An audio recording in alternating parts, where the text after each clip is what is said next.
ലോകത്തിലാഞ്ഞു വീശി സത്യമാകത്തിൻ ദിവ്യകാന്തി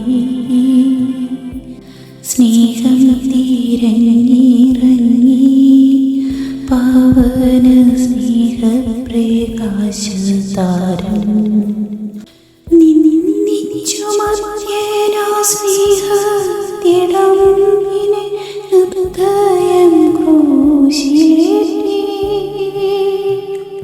നന്ദിയില്ലാത്തവർ ചിന്തയില്ലാത്തവർ നാഥാ പൊറുക്കേണമേ.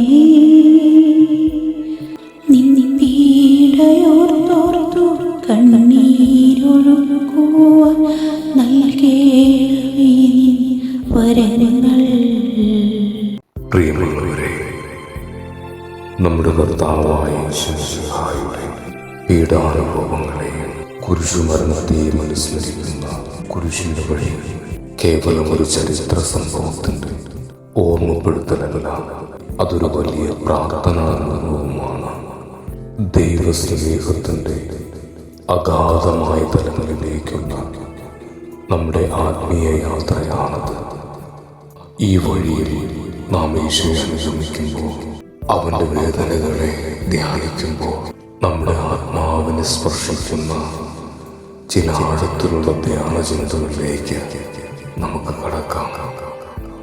ഒന്നാമത്തേത് നിശബ്ദമായ വിനയം. ഒന്നാം സ്ഥലത്ത് പീലാത്തോസിന്റെ മുന്നിൽ നിൽക്കുമ്പോൾ ഈശോ കാണിക്കുന്ന വിനയം അതിശയകരമാണ്. സത്യം അവനായിരുന്നിട്ടും സർവത്തിന്റെയും അധികാരി അവനായിരുന്നിട്ടും അവൻ നിശബ്ദനായി വിചാരണയെ നേരിടുന്നു. നീതി നിഷേധിക്കപ്പെടുമ്പോൾ, അകാരണമായി കുറ്റപ്പെടുത്തപ്പെടുമ്പോൾ തിരികെ പ്രതികരിക്കാതിരിക്കാനുള്ള ആത്മധൈര്യം അവനിലാണ് നാം കാണുന്നത്. നമ്മുടെ ജീവിതത്തിൽ അഹങ്കാരവും പ്രതികാരബുദ്ധിയും വരുമ്പോൾ ഈശോയുടെ ഈ നിശബ്ദമായ വിനയത്തെ നമുക്ക് ഓർക്കാം. രണ്ടാമത്തേത് വീഴ്ചകളിലെ പ്രത്യാശ. ഈശോ 3 തവണ കുരിശുമായി വീഴുന്നുണ്ട്.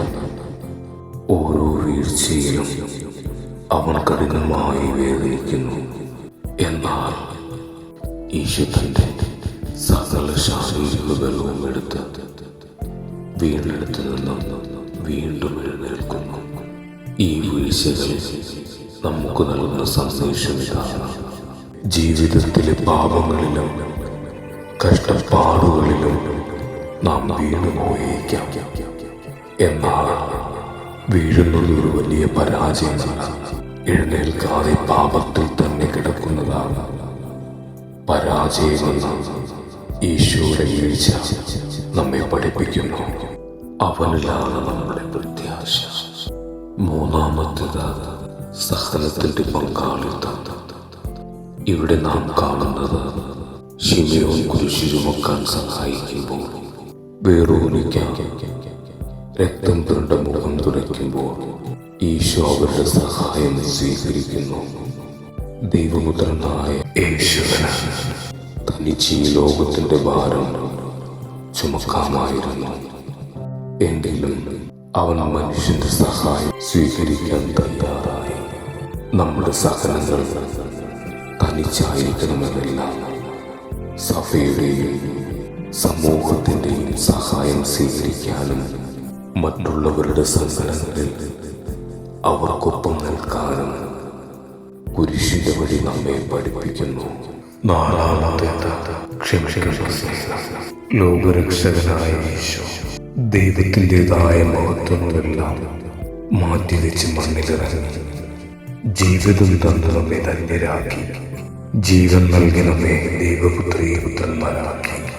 ലോകത്തിന്റെ പാപങ്ങൾ നീക്കും ദൈവത്തിന്റെ കുഞ്ഞാടായ ഈശോയുടെ ശിരസിൽ പരിഹാസപൂർവ്വം ചാർത്തപ്പെട്ട മുൾമുടിയുടെ അസഹ്യമായ മുറിവുകളെയും കുരിശിന്റെ ഭാരത്താൽ അമർന്നു തളർന്ന ഈശോയുടെ തിരുത്തോളിലെ തിരുമുറുവിനെയും വഴിയിൽ വെച്ച് തന്നെ മരിച്ചു പോകുന്ന വിധം ആഴ്ന്നു വളർന്ന ചമ്മട്ടിയടിയുടെ ശതങ്ങളെയും ഈ നിമിഷം നമുക്ക് കുമ്പിട്ട് ആരാധിക്കാം. കുരിശിൽ തറയ്ക്കപ്പെട്ട ഈശോയുടെ കൈകാലുകളിലെ ഉഗ്രമായ തിരുമുറിവുകളെയും പടയാളിയുടെ കുന്തം നെയ്യിൽ അവസാന രക്തവും ചിന്തിയ തിരുവിലാവിലെ തിരുമുറിവിനെയും സ്നേഹത്തോടെ ചുംബിച്ചാരാധിക്കാം.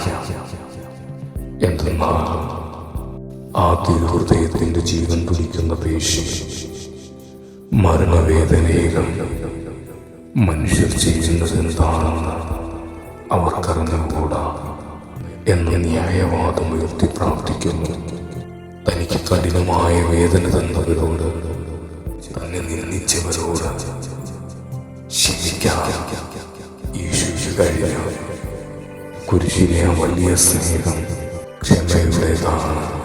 ഈ നിമിഷം ആഴത്തിൽ ചിന്തിക്കാം. നമ്മോട് തിന്മ പ്രവർത്തിച്ചവരോട് ക്ഷമിക്കാൻ നമുക്ക് എത്രത്തോളം സാധിക്കുന്നുണ്ട്.